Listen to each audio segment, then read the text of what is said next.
নমস্কার। যুক্তি তর্ক সঙ্গে অর্কই আপনাদের স্বাগত। আপনাদের সঙ্গে আমি অর্কপ্রভ সরকার। এটা বাবরের সরকার নয়, এটা শ্যামাপ্রসাদের সরকার। ২৬শে জুলাই এভাবেই হুঙ্কার দিয়েছেন বিজেপির রাজ্য সভাপতি শ্রমিক ভট্টাচার্য। তার স্পষ্ট নিধান, ভারত তেরে টুকরে হোঙ্গে ইনসা আল্লাহ বা কাশ্মীর মাঙ্গে আজাদি, এই স্লোগান যদি কেউ দেয় তাহলে অন্তত হাত পা ভাঙা অবস্থায় বাড়ি ফিরতে হবে, হসপিটালের ওপিডিতে অন্তত ভর্তি হতে হবে। পুলিশ যেন এই বিষয়টা এনশিওর করে। আর পুলিশ যদি ব্যর্থ হয় তাহলে দেশদ্রোহীদের সবক শেখাবার কাজ তারাই নিজের হাতে তুলে নেবেন। এরকম স্পষ্ট এবং কড়া বার্তা দেশদ্রোহীদের উদ্দেশ্যে অনেকদিন বাদে শুনলাম। শ্রমিকবাবু যেটা বলেছেন, আমরা যারা রাষ্ট্রবাদী মানুষ তাদের মনের কথা এটা। Enough is enough.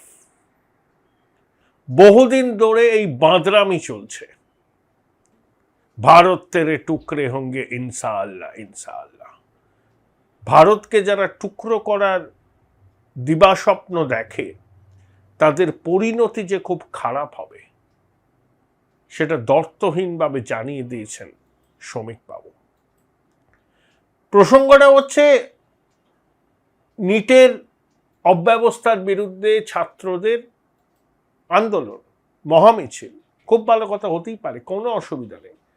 প্রতিবাদ করা একটা গণতান্ত্রিক দেশের নাগরিকদের অধিকার, কিন্তু সেই প্রতিবাদ শান্তিপূর্ণভাবে হতে হবে। সেখানে যেন কোনো দেশ বিরোধী স্লোগান না তোলা হয়। যারা দেশ বিরোধী স্লোগান তুলবে ওই জিরো টলারেন্স।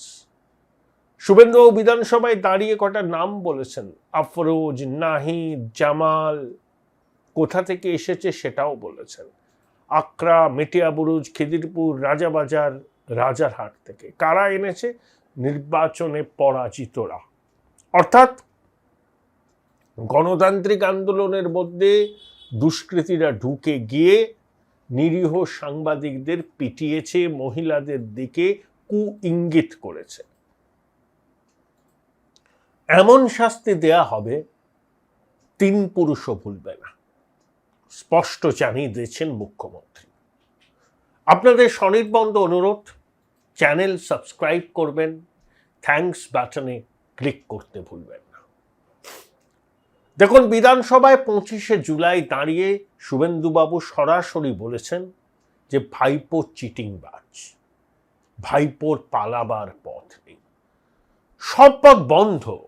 অনেকে কমেন্ট বক্সে লেখেন না, দাদা এই কথা আপনারা কতদিন ধরে বলছেন বলুন তো। কিচ্ছু হবে না, সব সেটিং, সব সেটিং।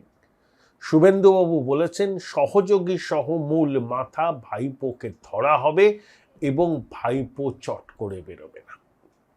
দেখুন, এই দুর্বৃত্ত শিরোমণির আস্পর্ধাটুকু দেখুন।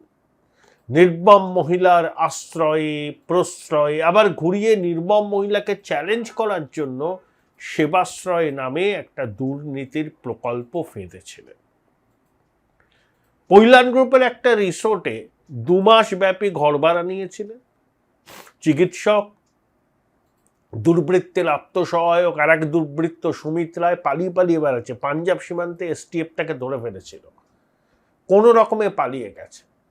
তা দুর্বৃত্ত সুমিত রায়, খোকাবাবুর আরও কিছু সঙ্গী, বিভিন্ন জায়গা থেকে যে চিকিৎসকদের আনা হয়েছিল তাদের ৩ বেলা খাবার থাকা বাবদ প্রায় ২০ লক্ষেরও বেশি টাকা বিল হয়।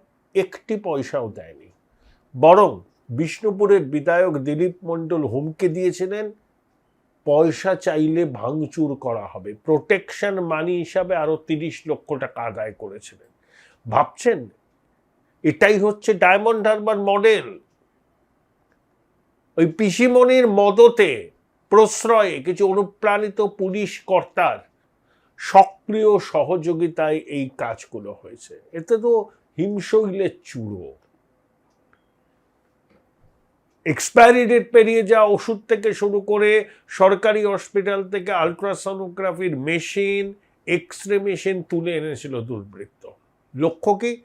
যে পিসি মুখ্যমন্ত্রী, স্বাস্থ্যমন্ত্রী আর্জিকর হয়ে গেছে, স্বাস্থ্যমন্ত্রী হিসাবে পিসি নিদারুণ ব্যর্থ, ভাইপো করে দেখাচ্ছে, ভাইপোই হচ্ছে সম্ভাব্য মুখ্যমন্ত্রী। এই ন্যারেটিভটা ভাইপো করেছিল, যে সরকারি স্বাস্থ্য ব্যবস্থাকেও ব্যক্তিগতভাবে চ্যালেঞ্জ করছে। কিন্তু ব্যক্তিগতভাবে চ্যালেঞ্জ যখন করলো, তখন এই সেবাশ্রয় নামক এই দুর্নীতির আখড়াটাকে চালু রাখার জন্য সরকারি সিস্টেমটাকেও ব্যবহার করলো। কত বড় ফেরেববাজ এই মালটা পশ্চিমবঙ্গের মানুষ বুঝে গেছেন, নতুন করে তার বলার কিছু নেই। যেখানে যেখানে ভাইপো হাত দিয়েছে, সেখানে কম করে 1000 কোটি টাকা স্ক্যাম করেছে। কত টাকা বিদেশে পাঠিয়েছে বলুন তো?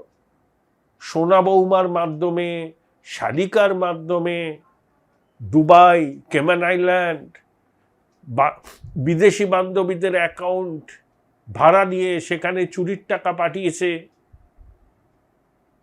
কত বড় দুর্বৃত্ত! বাংলার রাজনীতিতে শাসক বিরোধী রাজনৈতিক চর্চা চিরকালই চলত, কিন্তু হেলিকপ্টারে করে নেমে, লিফটে করে উঠে এই দুর্বৃত্ত 2015 সাল থেকে 26 সালের 4 মে পর্যন্ত কার্যত বাংলাটাকে লুট করে ছিমড়ে করে দিয়েছে।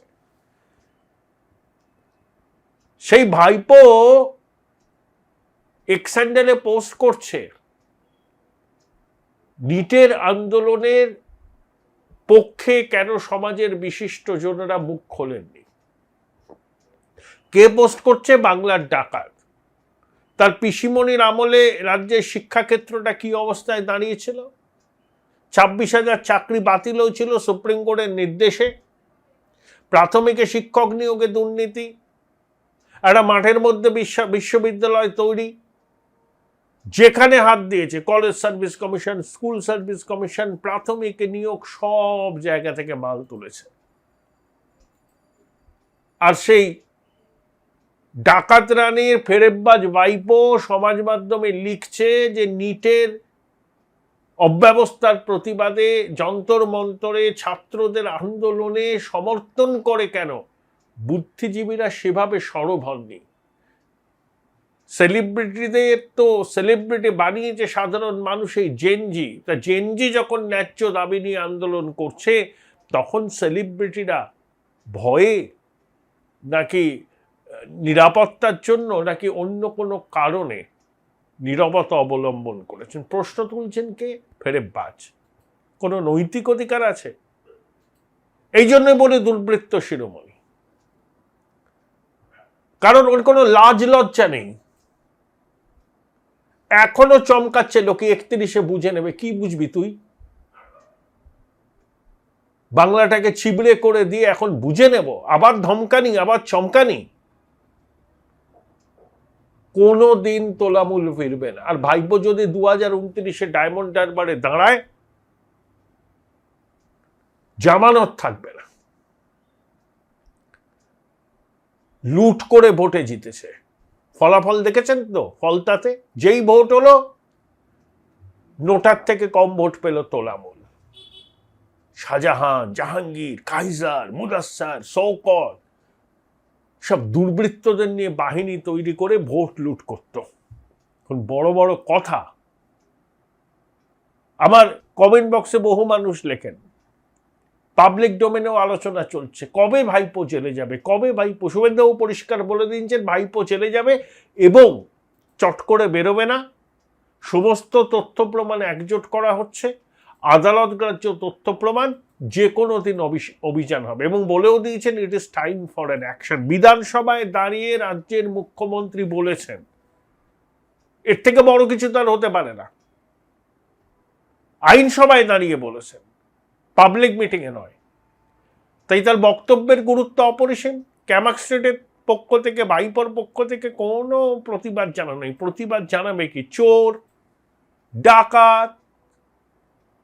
আরে বাচ্চা বাচ্চা ছেলে বিকলাঙ্গ হয়ে গেছে, এক মহিলার পা কেটে বাদ দিতে হয়েছে, এক্সপায়ারি ডেট পেরিয়ে যাওয়া ওষুধ, নিম্নমানের ওষুধ। হাতুড়ে ডাক্তারদের দিয়ে চিকিৎসা করিয়েছে। লক্ষ্যটা কি? যে পিসিমণি মুখ্যমন্ত্রী, তিনি স্বাস্থ্যমন্ত্রী, তিনি নিদারুণ ব্যর্থ। চাপ দেওয়ার কৌশল যে পিসিমণি যেন মুখ্যমন্ত্রীর দায়িত্ব ছেড়ে তাকে মুখ্যমন্ত্রী করেন, এটাই তো ভাইপোর শখ ছিল। কখনো কখনো পিসিমণির চেয়ারে গিয়েও বসে পড়ত বাড়িতে। তা পিসিমণি একবার জানতে পেরে বলেছিলেন, আরে বাবু তুই আমার চেয়ারে বসে পড়লি? তখন মাথা নিচু করে চোরের মতো পালিয়ে গেছিল। পারিবারিক কলহ কতটা নিম্নমানের এরা। এবার তো মানুষ বুঝছেন, যারা এখনো হীরক রানীর নামে জয়ধ্বনি দেন, ভাইপোর নামে জয়ধ্বনি দেন, তারা বুঝুন আপনাদের মাথায় কাঁঠাল ভেঙে এই কালীঘাট আর ক্যামাক স্ট্রিট বাংলার সর্বনাশ করেছে। শুভেন্দুবাবুর কথায় বঙ্গবাসী আশ্বস্ত হয়েছেন, any day it's a time for an action. দেখবেন হঠাৎ করে হবে, ডাকবে, জিজ্ঞাসাবাদ করবে, আটকে দেবে। সেবাশ্রয়ের যে দুর্নীতির বহর এবং তার যে অভিঘাত, অন্যান্য যা দুর্নীতি হয়েছে তো হয়েছে, এখানে মানুষ পর্যন্ত মারা গেছে। ভাইপো পালাবার পথ নেই। সুমিত্রায় ধরা পড়ে যাবে, পালিয়ে পালিয়ে বেড়াচ্ছে। কতদিন পালিয়ে পালিয়ে বেড়াবে? ওই সুমিত্রায়, ওই ভাইপো, ওই শওকত, ওই জাহাঙ্গীর, ওই কাইজার, ওই মুদাস্সার, ওই শাহজাহান। ওই শাহজাহান যখন ধরা পড়লো, ইডি রাতে কি বলেছিল ভাইপো মনে আছে? কি করেছে শাহজাহান, কি করেছে শাহজাহান? শাহজাহানরা তো কিছু করেনি, কারণ ওই সময়টা বাবরের সরকার ছিল, মুমতাজ বেগমের সরকার ছিল, শাহজাহানের সরকার ছিল। এখন তো শ্যামাপ্রসাদের সরকার। কত ধানে কত চাল এই দুর্বৃত্ত শিরোমণিকে বুঝিয়ে দেবে সরকার এবং বাংলার মানুষ। দেখুন, সময় আসন্ন। ভাই ভাই, এটা মডেল না খাতা। আর কত ফটোগ্রাফি করবি? চুপ কর, সামনে মাধ্যমিক, নোট জোগাড় করে পড়তে হবে। কবে পড়বি ভাই? গ্যালারি তো নোটের লাইব্রেরি আর স্টোরেজে পিডিএফ এর ছড়াছড়ি। ধুর, কোনটা পড়বো কোনটা ছাড়বো কিছুই তো বুঝতে পারছি না। আরে তাহলে মৌলিক লাইব্রেরির বই পড়। ওদের সম্রাট এক্সক্লুসিভ সাজেশন বইগুলোতে পাবি সমস্ত গুরুত্বপূর্ণ এমসিকিউ, এসএকিউ ও বড় প্রশ্ন একেবারে উত্তর সহ। কমন পাবো তো? টপারদের জিজ্ঞেস কর। সম্রাট এক্সক্লুসিভ সাজেশন মাধ্যমিক, ভালো রেজাল্টের পাসওয়ার্ড। উচ্চ মাধ্যমিকের পর উজ্জ্বল ভবিষ্যৎ গড়তে NCHMCT পর্যটন দপ্তর, ভারত সরকারের hospitality and hotel management, Paschimbanga সরকারের মাকাউটের BBA BCA, fashion design, aviation tourism, culinary arts পড়ো SBI HM কলেজে। স্টুডেন্ট ক্রেডিট কার্ড ও ব্যাংক লোন পাবে SBI HM এ পড়লে। কোর্সের শেষে SBI HM দেশ ও বিদেশে চাকরির ব্যবস্থা করে থাকে। SBI HM হলো পশ্চিমবঙ্গের সেরা ম্যানেজমেন্ট কলেজ। SBIHM.com। বোলপুর শহরের কোলাহল থেকে মাত্র 20 মিনিট দূরেই রয়েছে সুন্দর রিসর্ট, যেখানে পেয়ে যাবে স্পেশিয়াস আর এস্থেটিক্যালি ডিজাইন রুম। তোমরা যারা গ্রুপে যাও তাদের জন্য আছে কমফোর্টেবল গ্রুপ স্টে অপশন, আর কাপলদের জন্য রয়েছে লাক্সারিয়াস সুইট রুম, তার উপর আবার ফ্ল্যাট 10% অফ। এখানে প্রকৃতির মাঝে তোমরা পেয়ে যাবে একটা সুন্দর সুইমিং পুল, ছোটদের জন্য প্লে এরিয়া আর একটা এস্থেটিক সেলফি কর্নার। প্রপার্টিটা পুরোটাই পেট ফ্রেন্ডলি, আর এখানে আছে অনেক কিউট ছোট ছোট র্যাবিটস। সকালের ব্রেকফাস্ট থেকে ডিনার পর্যন্ত পেয়ে যাবে একদম হোমলি কমফর্ট ফুড, যা এক কথায় অসাধারণ। বেঙ্গলি কুইজাইনের সাথে সাথে পেয়ে যাবে চাইনিজ আর নর্থ ইন্ডিয়ান অপশন। বিকেলে বনফায়ারের আলো, বন্ধুদের সাথে আড্ডা আর খোলা আকাশের নিচে গ্রাম বাংলার হাওয়া, পুরোটাই এক অপরূপ অনুভব। তাহলে বলো, তোমরা কবে প্ল্যান করছো এই পিসফুল এসকেপটা? And don't forget to follow miss cupcake for more such travel updates.